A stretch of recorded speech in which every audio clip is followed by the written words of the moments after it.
پھر اللہ سبحانہ تعالیٰ فرماتے ہیں والوزن، اور وزن، یومئذ الحق، اس دن برحق ہے.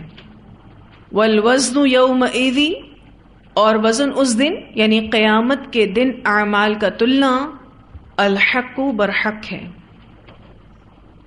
اور اللہ کسی پر بھی ظلم نہیں کرے گا. فمن ثقلت، تو جس کے بھاری ہوئے، موازینہ، وزن ان کے یعنی ان کے اعمال کے وزن، فاولئک، تو یہی لوگ، هم المفلحون، وہ فلاح پانے والے ہیں.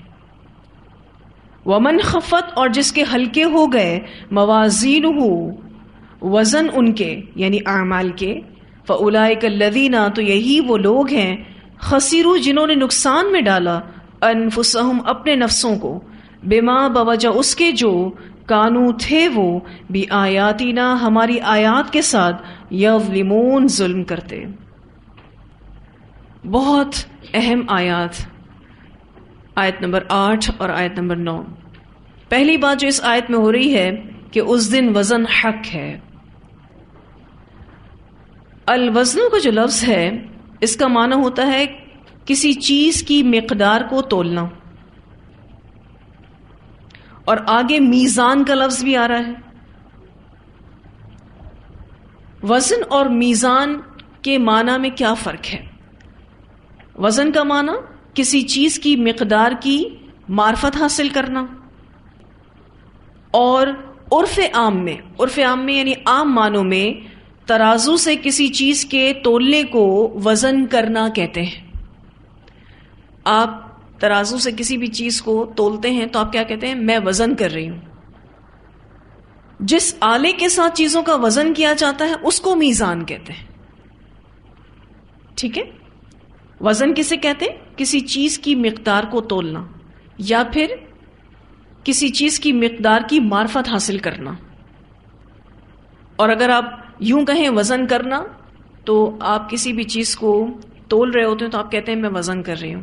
ٹھیک ہے، لیکن جس آلے کے ساتھ چیزوں کا وزن کیا جاتا ہے اس کو میزان کہتے ہیں.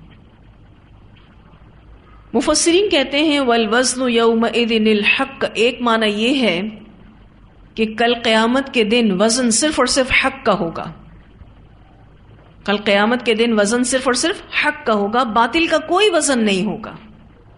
اور دوسرا معنی مفسرین کہتے ہیں کہ کل سب کا وزن ٹھیک ٹھیک ہوگا، کسی کے ساتھ بھی ظلم نہیں کیا جائے گا. اللہ سبحانہ تعالیٰ نے انبیاء اور رسولوں اور امتوں، جماعتوں سے سوال کیے جانے اور ان کے اعمال کی خبر دینے کے بعد یہ فرمایا کہ اللہ تعالیٰ قیامت کے دن میزان یعنی ترازو کو قائم کرے گا تاکہ بندوں کے اعمال کا وزن کیا جا سکے. پھر فرمایا جن کی نیکیوں کا پلڑا بھاری ہوگا وہ جہنم سے نجات پا جائیں گے اور جنت میں داخل ہو جائیں گے. یعنی جن کے پلڑے بھاری ہو جائیں گے، اور جیسے کہ میں نے آپ سے ذکر کیا کہ وزن کس چیز کا ہوگا؟ حق کا وزن ہوگا. ٹھیک ہے نا، نیک اعمال کا وزن ہوگا. تو جن کے نیک اعمال سے وہ پلڑا بھاری ہو جائے گا ان کو مطلق کامیابی مل جائے گی، یا آپ کہہ سکتے ہیں کہ ان کو کمپلیٹ سکسیس مل جائے گی، مکمل کامیابی مل جائے گی. اور مکمل کامیابی کیا ہے؟ جہنم سے خلاصی اور جنت میں داخلہ. پھر اللہ سبحانہ تعالیٰ یہ فرماتے ہیں کہ جن کے پلڑے ہلکے پڑ جائیں گے تو انہوں نے اپنے آپ کو خسارے میں ڈالا، اس لیے کہ وہ ہماری آیات کے ساتھ ناانصافی کرتے تھے. یعنی وہ بدکار لوگ تھے، سرکش لوگ تھے. اللہ تعالیٰ ان کو جہنم رسید کر دے گا. آیت کا جو ابتدائی حصہ ہے والوزن یومئذ الحق، اس کے کچھ اور معنی بھی مفسرین کرتے ہیں. اس کا ایک معنی یہ کیا جاتا ہے ہر ایک کے نیک اور بد اعمال کا وزن ہوگا. یعنی ہر شخص کے ہر عمل کا ٹھیک ٹھیک وزن کیا جائے گا، ہر عمل کا وزن کیا جائے گا. اگر وہ اعمال بغیر جسم کے ہوں گے تو اللہ تعالیٰ ان اعمال کو جسم دے گا تاکہ ان کا وزن ہو سکے۔ اس بارے میں روایت آتی ہے رسول اللہ صلی اللہ علیہ وسلم نے فرمایا سورۃ البقرہ اور آل عمران قیامت کے دن اس طرح آئیں گی گویا وہ دو بادل یا دو سائبان یا صفے باندھے ہوئے پرندوں کی دو جماعتیں ہوں۔ اسے مسلم نے روایت کیا ہے۔ اب آپ دیکھیے جب کوئی سورۃ البقرہ پڑھتا ہے یا سورہ آل عمران پڑھتا ہے تو یہ وہ عمل ہے جس کا کوئی جسم نہیں ہے، تو اللہ سبحانہ تعالیٰ باقاعدہ اس کو جسم دے گا۔ اور حدیث میں آتا ہے کہ وہ دو بادل ہو سکتے ہیں یا پھر دو سائبان ہو سکتے ہیں یا صفے باندھے ہوئے پرندوں کی دو جماعتیں ہو سکتی ہیں۔ اور ہم نے ایک حدیث میں یہ بھی پڑھا تھا کہ جب تک یہ اپنے پڑھنے والے کو بخشوا نہیں لیں گی اللہ تعالیٰ کے پاس کھڑی ہی رہیں گی یہ دونوں صورتیں، سورۃ البقرہ اور سورہ آل عمران۔ ایک اور روایت آتی ہے آپ صلی اللہ علیہ وسلم نے فرمایا قرآن اپنے پڑھنے والے کے پاس ایک ایسے نوجوان کی شکل میں آئے گا جس کا رنگ بدلا ہوا ہوگا، تو وہ قرآن کہے گا کیا تم مجھے پہچانتے ہو؟ قاری کہے گا نہیں، میں تمہیں نہیں پہچانتا۔ قرآن اس کو جواب دے گا کہ میں قرآن ہوں جس نے تجھے رات کو بیدار اور دن کو پیاسا رکھا۔ اسے ابن ماجہ نے روایت کیا ہے۔ ایک اور حدیث آتی ہے نبی اکرم صلی اللہ علیہ وسلم نے فرمایا کہ مومن کے پاس ایک خوبصورت چہرے، اچھے کپڑے اور عمدہ خوشبو والا آدمی آئے گا تو مومن اس سے پوچھے گا تم کون ہو؟ وہ جواب دے گا میں تمہارا عمل صالح ہوں۔ اسے ترمذی نے روایت کیا ہے۔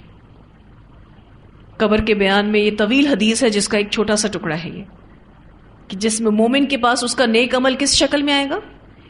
ایک خوبصورت چہرے، اچھے کپڑے پہنے ہوئے اور عمدہ خوشبو لگائے ہوئے، اور مومن حیران ہو جائے گا اس کو دیکھ کر اور پوچھے گا تم کون ہو؟ تو وہ کہے گا میں تمہارا نیک عمل ہوں۔ اب آپ دیکھیے کتنے ایسے نیک اعمال ہیں جن کے کوئی جسم نہیں ہے، لیکن اللہ تعالیٰ اس نیک عمل کو کیا جسم دے دے گا؟ ایک خوبصورت انسان کی شکل دے دے گا۔ تو اس کا پہلا معنی کہ ہر ایک کے نیک اور بد اعمال کا وزن ہوگا، ٹھیک ٹھیک وزن کیا جائے گا، اور اگر کچھ اعمال بغیر جسم کے ہوں گے تو اللہ تعالیٰ ان کو جسم دے گا تاکہ ان کا وزن ہو سکے۔ ایک اور معنی جو اس حصے کا کیا جاتا ہے وہ یہ کہ اعمال کی کتاب کا وزن کیا جائے گا، جو اعمال نامہ ہے اس کا وزن کیا جائے گا۔ اس بارے میں روایت آتی ہے رسول اللہ صلی اللہ علیہ وسلم نے فرمایا قیامت کے دن میرے ایک امتی کو سب مخلوقات کے سامنے پکار کر طلب کیا جائے گا، اس کے 99 رجسٹر کھول دیے جائیں گے، ہر رجسٹر اتنا بڑا ہوگا جہاں تک نگاہ پہنچے گی۔ آپ سوچیں کتنا بڑا رجسٹر ہے، اتنا بڑا رجسٹر کہ حدیث میں آتا ہے کہ جہاں تک نگاہ پہنچے گی۔ پھر اللہ سبحانہ تعالیٰ فرمائے گا کیا تو اس تمام ریکارڈ میں کسی چیز کا انکار کرتا ہے؟ یعنی جو گناہ لکھے ہوئے ہیں کیا تو اس کو ماننے سے انکار کرتا ہے؟ کیا میرے مقرر کیے ہوئے محافظ کاتبوں نے تجھ پر ظلم کیا ہے؟ یعنی تیری نیکیاں نہ لکھی ہوں اور تیرے گناہ زیادہ لکھ دیے ہوں؟ وہ کہے گا نہیں میرے مالک۔ پھر اللہ سبحانہ تعالیٰ فرمائے گا کیا ان گناہوں کے علاوہ تیری کوئی نیکی بھی ہے؟ وہ شخص خوفزدہ ہو جائے گا اور کہے گا نہیں اے میرے مالک۔ اللہ تعالیٰ فرمائے گا کیوں نہیں، ہمارے پاس تیری نیکیاں بھی ہیں اور آج تجھ پر ظلم نہیں ہوگا۔ چنانچہ اس کے عمل کا ایک پرزہ لایا جائے گا، یعنی کاغذ کا چھوٹا سا ٹکڑا لایا جائے گا، اس پر لکھا ہوگا اشہد ان لا الہ الا اللہ وان محمدا عبدہ ورسولہ۔ بندہ کہے گا یا رب ان رجسٹروں کے مقابلے میں یہ پرزہ کیا حیثیت رکھتا ہے؟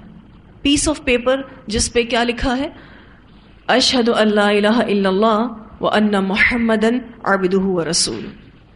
وہ کہے گا اللہ تعالیٰ اس پرزے کی کیا حیثیت ہے ان 99 رجسٹروں کے سامنے؟ اللہ تعالیٰ فرمائے گا آج تجھ پر ظلم نہیں کیا جائے گا، چنانچہ وہ تمام رجسٹر ایک پلڑے میں رکھے جائیں گے اور وہ پرزہ، وہ کاغذ کا ٹکڑا، پیس آف پیپر ایک پلڑے میں رکھا جائے گا، وہ تمام رجسٹر اوپر اٹھ جائیں گے اور وہ پرزہ بھاری ثابت ہوگا۔ اسے ترمذی نے روایت کیا۔ تو اس سے کیا پتہ چلتا ہے کہ اعمال کی کتاب کا وزن کیا جائے گا، اور جیسے کہ میں نے آپ سے ذکر کیا کہ وزن صرف اور صرف حق کا ہوگا، باطل کا نہیں ہوگا۔ یعنی گناہوں کے 99 رجسٹر پر بھاری کیا چیز پڑ گئی؟ توحید، رسالت کا اقرار۔ پھر ایک اور معنی اس حصے کا کیا جاتا ہے کہ صاحب عمل کا وزن کیا جائے گا۔ صاحب عمل یعنی عمل کرنے والے کا وزن کیا جائے گا۔ اس بارے میں ایک روایت آتی ہے، رسول اللہ صلی اللہ علیہ وسلم نے فرمایا بلا شبہ قیامت کے دن ایک موٹا تازہ آدمی آئے گا، مگر اللہ کے ہاں اس کا وزن مچھر کے پر کے برابر بھی نہیں ہوگا۔ اور آپ صلی اللہ علیہ وسلم نے فرمایا اس آیت کو پڑھو، فلا نقیب لہم یوم القیامت وزنا، سو ہم قیامت کے دن ان کے لیے کوئی وزن قائم نہیں کریں گے۔ اسے بخاری نے روایت کیا ہے۔ ایک کافر شخص جو وزن میں بہت زیادہ ہوگا لیکن میزان میں ویٹ لیس ہوگا، اس کا کوئی وزن نہیں ہوگا۔ اور آپ دیکھیں حدیث میں کیا بتایا جا رہا ہے کہ اس کا وزن مچھر کے پر کے برابر بھی نہیں ہوگا۔ یہاں سے آپ کو ایک بات تو یہ پتہ چلتی ہے کہ صاحب عمل کا وزن کیا جائے گا، اور دوسری بات کیا پتہ چلتی ہے کہ اس دن وزن صرف اور صرف حق کا ہوگا، باطل کا نہیں ہوگا۔ پھر صاحب عمل کا وزن کیا جائے گا، اس بارے میں ایک اور روایت ملتی ہے، سیدنا عبداللہ بن مسعود رضی اللہ تعالی عنہ اس کے راوی ہیں۔ ابن مسعود کی پنڈلیاں بہت باریک تھیں، لوگ ان کی پنڈلیوں کو دیکھ کر ہنس پڑے، تو نبی اکرم صلی اللہ علیہ وسلم نے فرمایا تم کس بنا پر ہنس رہے ہو، یعنی تمہارے ہنسنے کی کیا وجہ ہے؟ انہوں نے کہا اے اللہ کے نبی صلی اللہ علیہ وسلم، ان کی پنڈلیوں کی باریکی کی وجہ سے۔ ایکچولی یہ مسواک توڑنے کے لیے درخت پر چڑھے تھے ابن مسعود، جو کہ اس حدیث کے خود راوی بھی ہیں۔ تو ہوا چلی اور کپڑا تھوڑا سا اڑا تو پتلی پتلی سی ٹانگیں نظر آئیں، تو صحابہ کرام ہنس پڑے۔ نبی اکرم صلی اللہ علیہ وسلم نے پوچھا کہ کیوں ہنسے ہو؟ تو انہوں نے بتایا اتنی پتلی پتلی سی ٹانگیں ہیں، اس پر ہمیں ہنسی آ گئی۔ تو آپ صلی اللہ علیہ وسلم نے فرمایا اس ذات گرامی کی قسم جس کے ہاتھ میں میری جان ہے، یعنی اللہ کی قسم کھا کر آپ صلی اللہ علیہ وسلم نے فرمایا یہ تو میزان میں احد پہاڑ سے بھی زیادہ وزنی ہوں گی۔ اسے مسند احمد نے روایت کیا ہے۔ ابن مسعود جو کہ مفسر صحابہ میں سے تھے، قرآن کی بہترین تفسیر کیا کرتے تھے، قرآن پڑھنے کی وجہ سے بے شک وہ دبلے پتلے جسم کے مالک تھے، ان کا وزن کل قیامت کے دن میزان میں کتنا زیادہ ہو جائے گا؟ احد پہاڑ سے بھی زیادہ ہو جائے گا۔ صرف پنڈلی کے بارے میں آپ صلی اللہ علیہ وسلم نے فرمایا کہ یہ احد پہاڑ سے بھی زیادہ وزنی ہوگی، تو آپ سوچیں پورا جسم پھر کتنا وزن کرے گا۔ اور اس دن ہم سب کو میزان بھاری کرنے کی ضرورت ہوگی، یعنی وزن کی ضرورت ہوگی۔ پھر یہ کہ کچھ اشیاء کو بھی تولا جائے گا اور بہت واضح شکل میں تولا جائے گا۔ اس بارے میں ایک روایت آتی ہے، نبی اکرم صلی اللہ علیہ وسلم نے فرمایا جس شخص نے اللہ تعالیٰ پر ایمان کے ساتھ اور اس کے وعدہ ثواب کو سچا جانتے ہوئے کہ اللہ تعالیٰ مجھے ضرور ثواب دے گا، اللہ کے راستے میں جہاد کے لیے گھوڑا پالا، تو اس گھوڑے کا کھانا پینا اور اس کا پیشاب اور فضلہ سب قیامت کے دن اس کے ترازو میں ہوگا۔ یعنی وہ گھوڑا اور گھوڑے کا کھانا پینا جو پورا ٹائم وہ اس کو کھلاتا پلاتا رہا، اور اس کا پیشاب اور فضلہ وہ تک میزان میں تولا جائے گا اور سب پر اس کو ثواب ملے گا۔ اسے بخاری نے روایت کیا ہے۔ آپ رکشے میں آتے ہیں، اس کا دھواں جو نکلتا ہے نا، وہ بھی آپ کے میزان میں وزن دے گا انشاءاللہ۔ آپ جو کرایہ دیتے ہیں، اور جب جب آپ کرایہ دیتے رہے، سب کا اجر ملے گا۔ اب تو گھوڑے نہیں ہیں جس پر ہم آئیں، ہمارے پاس تو دیگر سواریاں آ چکی ہیں، تو اس کا فیول ہے، اس کا دھواں ہے، جو کچھ بھی ہے، اس کا آئل ہے، سب کا اجر ملے گا۔ پھر یہ کہ قیامت کے دن ترازو اور میزان حقیقی ہوگا جس کے 2 پلڑے ہوں گے، جس کے ساتھ بندوں کے اعمال کا وزن کیا جائے گا، اور وہ ترازو اتنا عظیم ہوگا، اتنا بڑا ہوگا، جس کی مقدار کا اندازہ اللہ تعالیٰ کے علاوہ کوئی اور نہیں کر سکتا۔ اس بارے میں ایک روایت آتی ہے، آپ صلی اللہ علیہ وسلم نے فرمایا قیامت کے دن ترازو رکھا جائے گا، اگر اس میں آسمان اور زمین تولے جائیں تو انہیں بھی وہ کافی رہے گا۔ تو فرشتے کہیں گے اے ہمارے رب، اس میں کس کا وزن کیا جائے گا؟ تو اللہ تعالیٰ جواب میں فرمائے گا اپنی مخلوق میں سے جسے میں چاہوں۔ تو فرشتے گھبرا کر کہیں گے کہ اے اللہ تو پاک ہے، ہم نے تو تیری عبادت کا حق ادا نہ کیا۔ اسے مستدرک حاکم نے روایت کیا، اور یہ حدیث سلسلۃ صحیحہ میں بھی ملتی ہے۔ کتنا بڑا میزان ہے کہ آسمانوں اور زمینوں کو اس میں تولا جائے تو اس کے لیے بھی کافی ہے۔ فرشتے اتنا بڑا میزان دیکھ کر کہیں گے اللہ تعالیٰ آپ اس میں کس کو تولنے والے ہیں؟ تو اللہ تعالیٰ کہتے ہیں کہ میں اپنے بندوں میں سے جس کو چاہوں گا اس کا وزن اس پر کروں گا۔ میں اور آپ کیا حیثیت رکھتے ہیں؟ کیا ہمارے نیک اعمال ہیں کہ اس میزان کو بھاری کر دیں؟ کیونکہ اگر کسی کا میزان بھاری ہوا تو وہ مفلحون میں سے ہوگا۔ اور بارہا میں آپ کو یہ بات بتا رہی ہوں کہ کل قیامت کے دن وزن صرف اور صرف حق کا ہوگا، باطل کا کوئی وزن نہیں ہوگا۔ تو خلاصہ کیا ہے اس آیت کے حصے کا؟ والوزن یومئذ الحق۔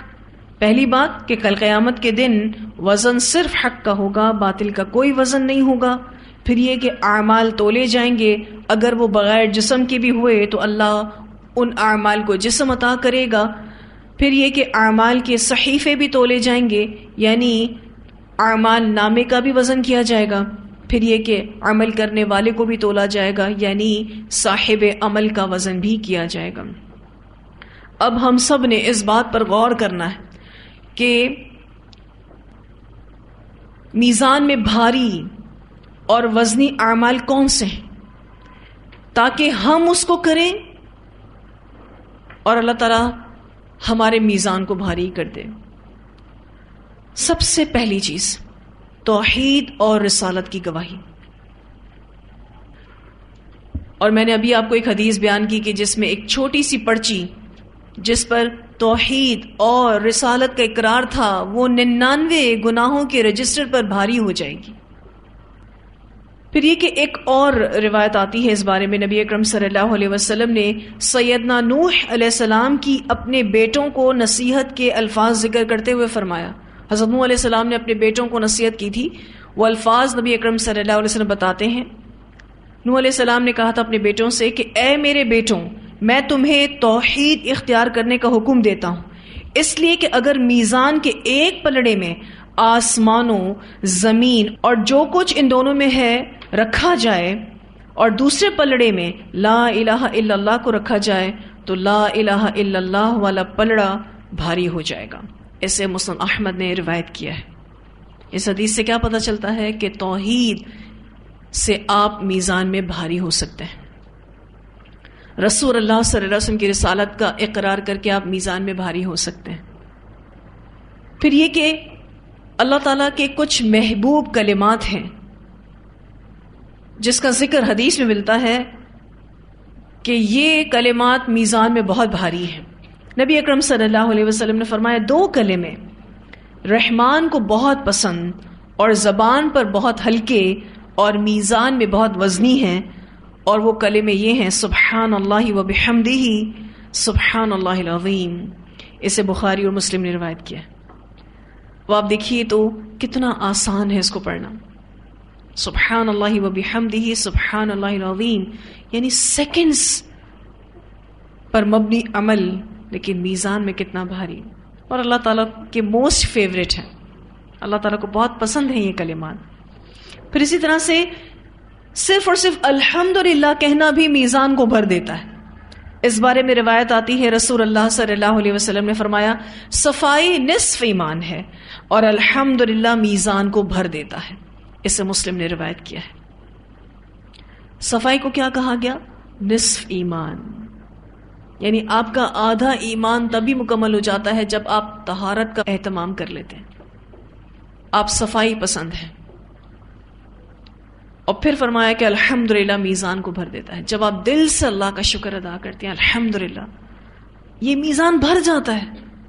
کتنا بڑا میزان ہے کہ جس میں 7 آسمان اور 7 زمین آ سکتی ہیں، یہ میزان ان کو کافی پڑ جائے گا. آپ ایک بار الحمدللہ کہتے ہیں وہ بھر جاتا ہے. کہنے والا چاہیے نا. پھر اسی طرح سے ایک اور روایت میں آتا ہے کہ سبحان اللہ آدھے میزان کو اور الحمدللہ پورے میزان کو بھر دیتا ہے. اسے ترمذی نے روایت کیا ہے. پھر اسی طرح سے حسن اخلاق اور لمبی خاموشی یعنی زبان کی حفاظت ترازو میں سب سے بھاری عمل ہے. اس بارے میں روایت آتی ہے رسول اللہ صلی اللہ علیہ وسلم نے ابو ذر کو نصیحتیں کرتے ہوئے فرمایا تم اچھا اخلاق اور لمبی خاموشی کو لازم پکڑ لو، کیونکہ یہ دونوں عمل کرنے کے اعتبار سے زبان پر بہت آسان ہیں لیکن ترازو میں سب سے بھاری. اللہ تعالیٰ کو بہت پسند اور انسان کے کردار کی خوبصورتی ہے. اسے ابو یعلا نے روایت کیا ہے اور یہ حدیث سلسلۃ صحیحہ میں بھی آتی ہے.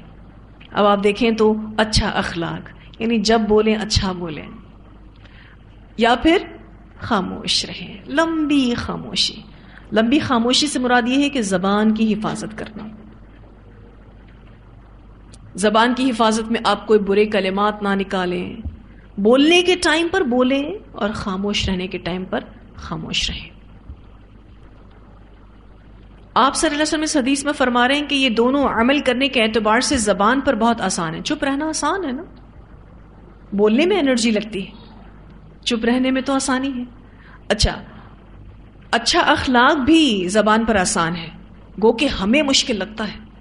اچھی بات منہ سے نکالنا، بری بات بالکل بھی منہ سے نہ نکالنا ہمیں مشکل لگتا ہے بعض دفعہ کہ یہ تو بڑا مشکل کام ہے. لیکن آپ صلی اللہ علیہ وسلم فرما رہے ہیں کہ یہ آسان ہے. اچھی بات کہنا آسان ہے، بری بات کے مقابلے میں بری بات کرنا تکلیف دیتا ہے آپ کو بھی اور سامنے والے کو بھی، اور اچھی بات آپ کو بھی ریلیکس رکھتی ہے اور سامنے والے کو بھی.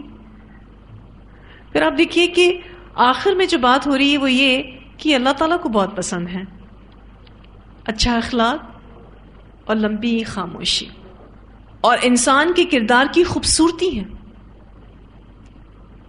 کردار کی بیوٹی. اور عمومی طور پر ہمارا فوکس ظاہری بیوٹی پر ہوتا ہے، کردار کی بیوٹی پر نہیں ہوتا. ہم ظاہری خوبصورتی پر زیادہ فوکس ہے نا بنسبت کردار کی خوبصورتی کے. پھر یہ کہ ایک دعا جو رات کو پڑھنے کی ہے اور وہ نبی اکرم صلی اللہ علیہ وسلم پڑھا کرتے تھے تاکہ قیامت کے دن آپ صلی اللہ علیہ وسلم کا ترازو بھر جائے. یہ دعا ہے اللہم اغفر لی ذنبی واخصا شیطانی وفک رہانی وثقل میزانی وجعلنی فی الندی الاعلی. اس کا ترجمہ یہ ہے یا اللہ تو میرے گناہ بخش دے. اب نبی اکرم صلی اللہ علیہ وسلم یہ دعا پڑھا کرتے تھے جن کے نامہ اعمال میں کوئی گناہ نہیں تھا. یا اللہ تو میرے گناہ بخش دے اور میرے شیطان کو ناکام کر دے، مجھ سے دور کر دے. وہ متعین شیطان جو ہم میں سے ہر ایک کے ساتھ ہے، ہر شخص کے ساتھ اس کا شیطان لگا ہوا ہے. تو دعا مانگی کہ اللہ میرے شیطان کو ناکام کر دے، مجھ سے دور کر دے. میری گردن کو آزاد کر دے، کس سے؟ جہنم سے. اور میرے ترازو کو بھاری کر دے، کس سے؟ نیک اعمال سے. اور مجھے اعلیٰ محفل میں شامل کر دے، یعنی فرشتوں کی، صالحین کی، نیکوکاروں کی. مجھے اس مجلس میں شامل کر دے. یہ روایت مستدرک حاکم میں آتی ہے.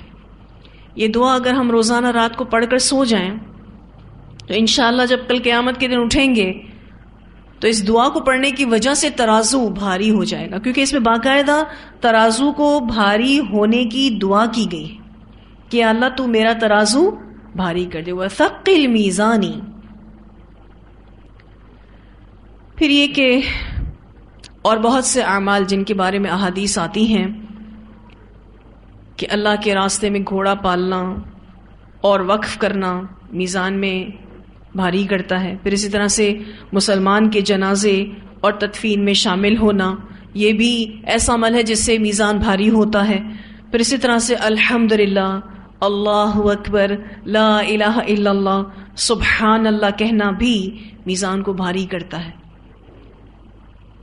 اللہ تعالی ہمیں ایسے اعمال کی توفیق عطا فرمائے جس سے ہمارا میزان وزنی ہوگا اور بھر جائے گا. آمین. اگر ہم سب میزان کے بھرنے کا ٹینشن لے لینا تو آپ دیکھیں اعمال کیسے درست ہوتے ہیں. جس نے یہ ٹینشن لے لیا نا کہ کل قیامت کے دن مجھے اپنا میزان بھاری کروانا ہے، تو اس نے لازماً دنیا میں اچھے اعمال کے ساتھ جینا ہے. جب وہ اچھے اعمال کے ساتھ جیے گا تو دنیا میں بھی اس کی بات میں وزن آ جائے گا، دنیا میں بھی وہ ورتھ اٹ ہوگا، لوگوں کے نزدیک ویلیوڈ ہوگا. کیوں؟ اس کا عمل اچھا ہوگا، وہ سچ بولتا ہوگا، جھوٹ نہیں بولتا ہوگا. اسی طرح سے اور دیگر جتنے بھی نیک اعمال ہیں ان سب کو کرنے والا ہوگا. کس ٹینشن کو لے کر؟ کہ کل میرا میزان بھاری ہو جائے. دیکھیں، سب سے پہلے تو نامہ اعمال تقسیم ہوں گے. کسی کو رائٹ ہینڈ میں ملیں گے، کسی کو لیفٹ ہینڈ میں. جن کے دائیں ہاتھ میں نامہ اعمال آئے گا ان کو ابھی بھی خوشخبری ہے کہ وہ جنت میں جائیں گے، اور جن کے بائیں ہاتھ میں نامہ اعمال آئے گا ان کے پاس یہ بری خبر ہے کہ وہ جہنم میں جائیں گے. پھر بھی ایک لمبا دن قیامت کا باقی ہوگا. پھر اس کے بعد میزان کو پلانٹ کیا جائے گا اور اس میں تولا جائے گا سب کچھ، جو کہ بہت ٹینشن والا ٹائم ہوگا. پھر جیسے ہی اس سے خلاصی ہوگی پھر پل صراط سے گزرنا ہوگا، اور جو پھر اس پل سے حفاظت کے ساتھ گزر گیا، سلامتی کے ساتھ گزر گیا، تو وہ جنت میں جائے گا. آپ سوچیں کتنے بڑے بڑے ٹینشن ہیں دنیا میں. اگر آپ کسی بھی ٹینشن کو اپنے ذہن میں لے لیں، کوئی ٹینشن ان ٹینشنوں کے سامنے بڑا نہیں ہے. کل قیامت کے دن جان پھنسی بھی ہوگی لوگوں کی، اور نفسا نفسی کا عالم ہوگا. ہر کسی کو اپنی فکر ہوگی. ماں اپنے بچے کو نہیں دیکھے گی، اولاد اپنے والدین کو نہیں دیکھیں گے، بیوی اپنے شوہر کو نہیں دیکھے گی، شوہر اپنی بیوی کو نہیں دیکھے گا. کسی رشتے کو بھی کوئی انسان توجہ نہیں دے گا. ہر کسی کو اپنی فکر ہوگی کہ میری جان بخشی ہو جائے، میں نکل جاؤں یہاں سے، جنت میں چلا جاؤں بس. باقی میرا بھائی کہاں جاتا ہے، میرا بیٹا کہاں جاتا ہے، میرا شوہر کہاں جاتا ہے، میرے والد کہاں جاتے ہیں، مجھے اس کی فکر نہیں، مجھے اپنی فکر ہے. آج جن کے لیے ہم اپنے میزان کو ہلکا کرتے ہیں نا، کل انہی سے بھاگ رہے ہوں گے. اور آپ دیکھیے کہ میزان کا ذکر سورۃ الاعراف میں کیوں آیا اور ابتدائی آیات میں آ گیا ہے؟ اس لیے کہ کل قیامت کے دن کچھ لوگ تو ایسے ہوں گے کہ جن کے میزان بھاری ہو جائیں گے، وہ تو چلے جائیں گے جنت میں. کچھ لوگوں کی میزان ہلکے ہو جائیں گے، وہ چلے جائیں گے جہنم میں. کچھ لوگوں کی میزان برابر ہو جائیں گے، 50-50. وہ کہاں روک دیے جائیں گے؟ اعراف پر، جو جنت اور جہنم کے بیچ کا ایک مقام ہے. ان کے ریزلٹس کو پوسٹپون کر دیا جائے گا، مؤخر کر دیا جائے گا. اور وہ اعراف ایک دیوار ہے، اس پر بیٹھ کر دیکھ رہے ہوں گے کہ جنتی جنت میں جا رہے ہیں اور دوزخی دوزخ میں جا رہے ہوں. اور وہ اتنے ٹینشن میں ہوں گے. ان کی پوری ڈیٹیلز اس صورت میں ہے.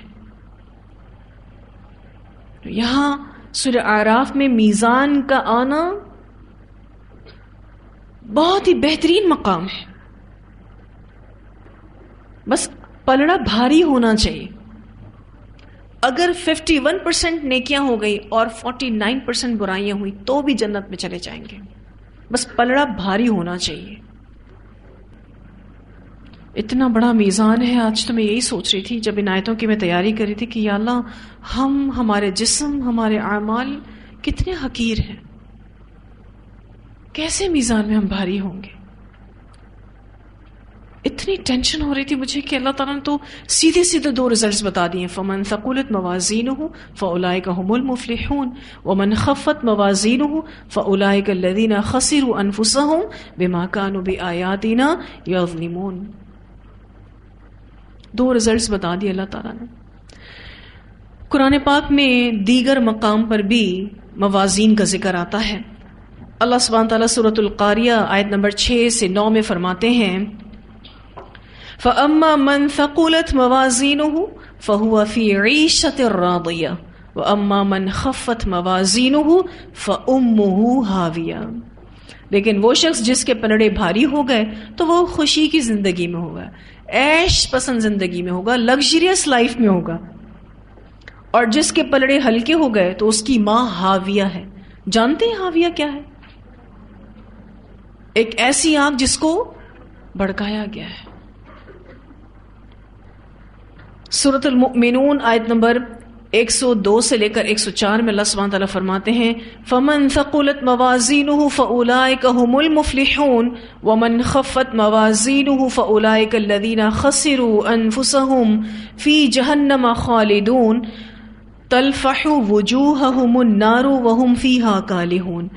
پھر وہ شخص جس کے پلڑے بھاری ہو گئے تو وہی لوگ کامیاب ہیں, اور وہ شخص جس کے پلڑے ہلکے ہو گئے تو وہی لوگ ہیں جنہوں نے اپنی جانوں کا نقصان کیا, جہنم ہی میں ہمیشہ رہنے والے ہیں.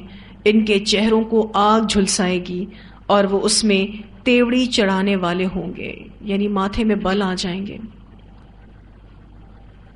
ان تمام احادیث اور جو قرآن کے ریفرنس ابھی میں نے آپ کے سامنے رکھے, اس سے کیا پتہ چلتا ہے کہ یہ تمام صورتیں موازین کی حق ہیں. ساری کی ساری باتیں سچ ہیں.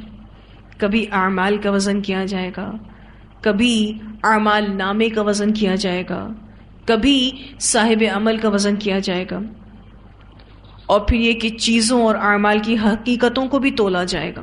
دیکھا جائے گا کیا نیت تھی, کیا خلوص تھا. اور بعض دفعہ نیت اور خلوص کی وجہ سے چھوٹا سا عمل پہاڑ جیسے عمل سے بھی بڑا ہو جاتا ہے.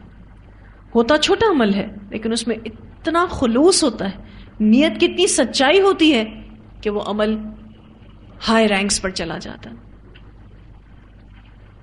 اگر کسی نے پہاڑ جتنا عمل بھی کیا اس سے بھی اوپر چلا جاتا ہے. کیوں؟ کیونکہ چیزوں اور اعمال کی اصل حقیقت کو بھی تولا جائے گا, نیتوں کو بھی تولا جائے گا, اخلاص کو بھی تولا جائے گا. یہ اللہ کا میزان کیسا ہے. آج ہم دیکھتے ہیں کہ انسانوں نے ایسے وزن کے مشین بنا لیے کہ جس پر گیس کو وزن کیا جا سکتا ہے, جس پر ایک ڈاٹ کو بھی وزن کیا جا سکتا ہے.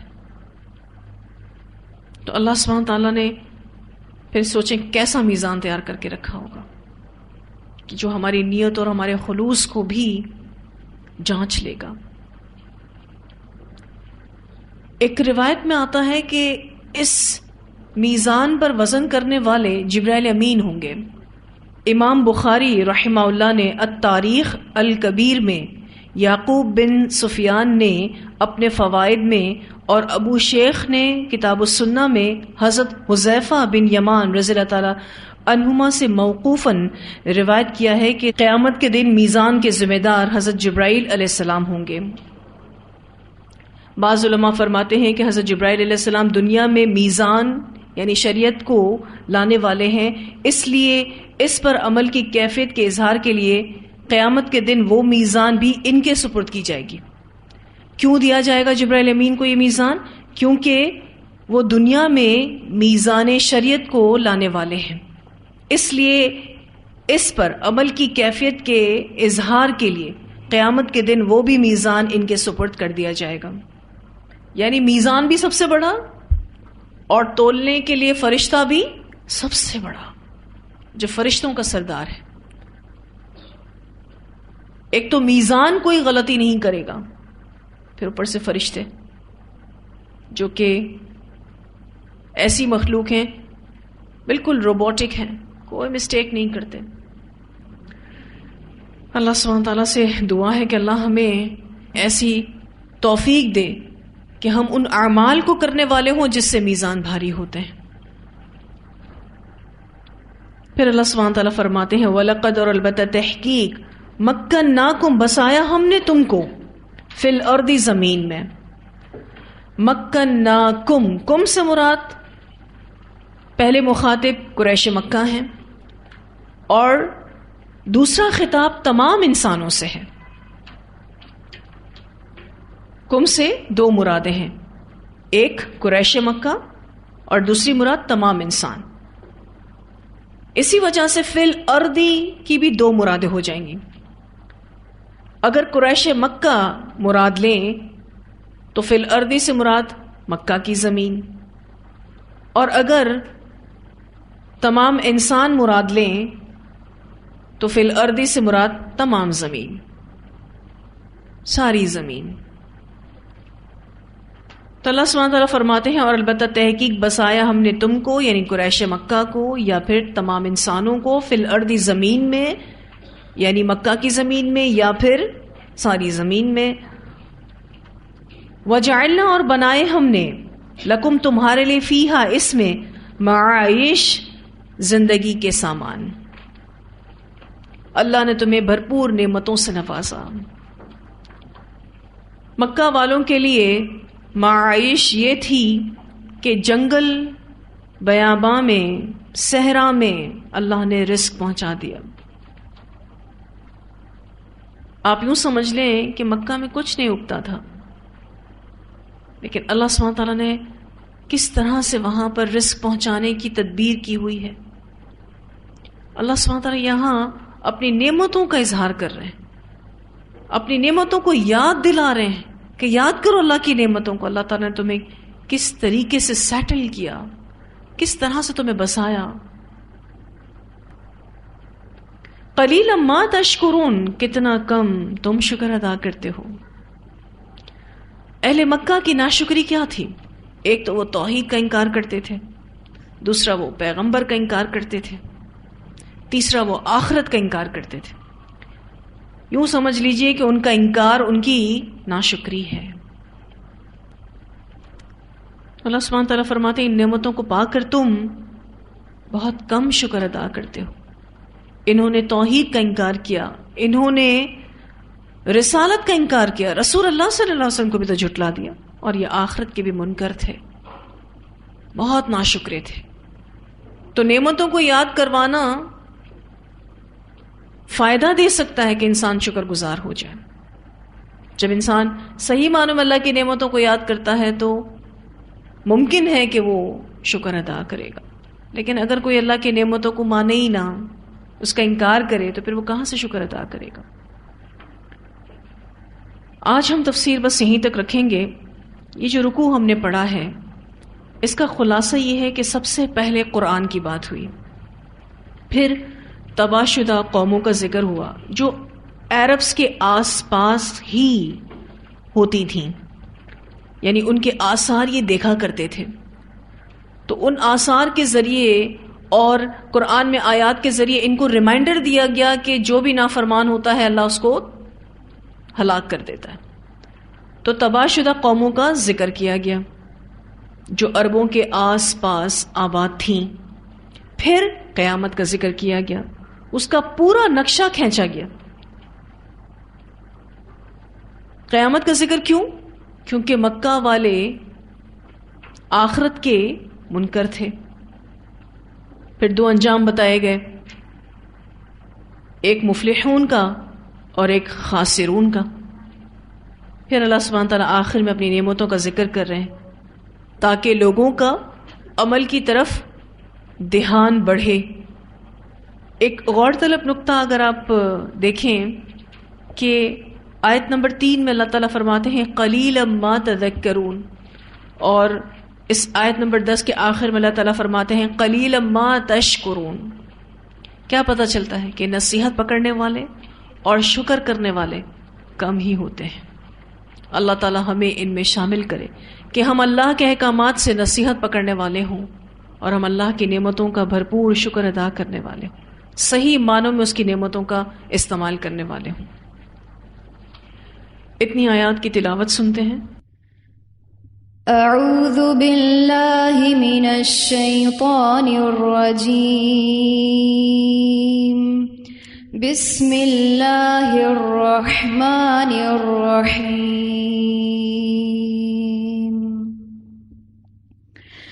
الف لام میم صاد،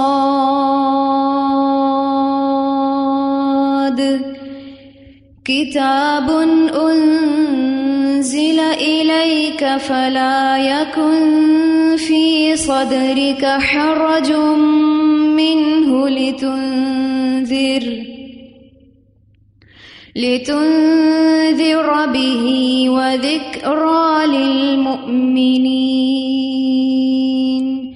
اتبعوا ما انزل الیکم من ربکم ولا تتبعوا من دونه اولیاء قلیلا ما تذکرون،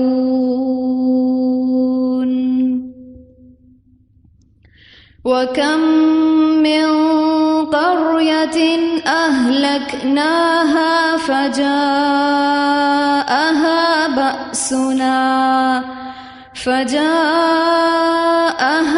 بَأْسُنَا بَيَاتًا أَوْ هُمْ قَائِلُونَ، فَمَا كَانَ دَعْوَاهُمْ إِذْ جَاءَهُم بَأْسُنَا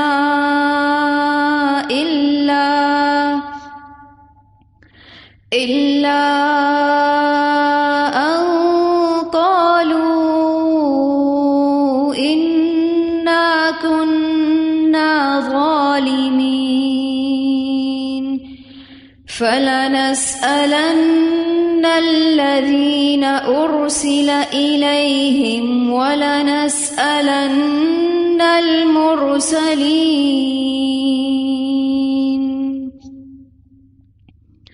فَلَنَقُصَّنَّ عَلَيْهِمْ بِعِلْمٍ وَمَا كُنَّا غَائِبِينَ،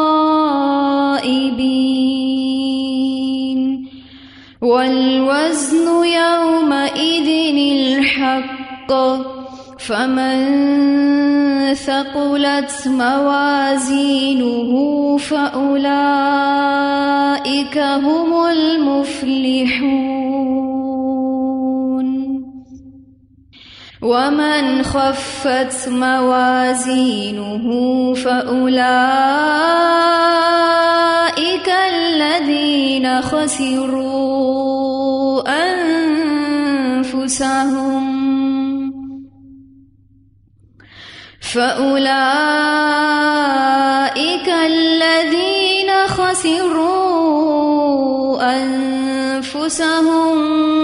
بما كانوا بآياتنا يظلمون،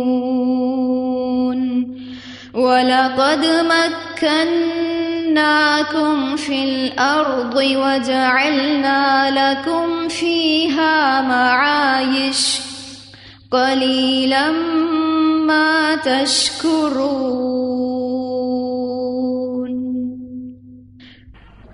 جی واضح ہے اتنی آیات؟ ٹھیک ہے جی، آج ہم تفسیر کو اتنا ہی رکھیں گے، اس لیسن کو انشاءاللہ اگلی کلاس میں مکمل کریں گے۔ وآخر دعوانا الحمدللہ رب العالمین، سبحانک اللہم وبحمدک، نشہد ان لا الہ الا انت، نستغفرک ونتوب الیک۔